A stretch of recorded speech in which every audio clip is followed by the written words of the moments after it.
Real ना ह पगली बनावत रही रील रे, प्यार बानी कइले तोहार तुरब नाही दिल रे। अरे रियल ना ह पगली बनावत रही रील रे, प्यार बानी कइले तोहार तुरब नाही दिल रे। झूठे पड़ल बाड़ू कवाना के बात में, देखनी हो जानू रात सखी के बारात में, नचनिया के नंबर धारावत रह हाथ में।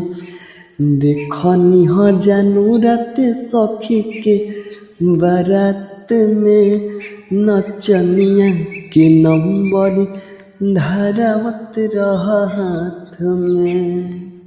सो हेलो गाइस, मेरा सॉन्ग कैसा लगा? उम्मीद करता हूँ गाइस कि आप लोग का मेरा सॉन्ग अच्छा लगा होगा। गाइस अगर अच्छा लगा है तो प्लीज़ मेरे चैनल को सब्सक्राइब कर दीजिए और बेल आइकन घंटी को दबा दीजिए, ताकि हमारे हर एक वीडियो की नोटिफिकेशन आप तक जल्द पहुँचे। तो फिर मिलेंगे अगले वीडियो के साथ, तब तक के लिए बाय।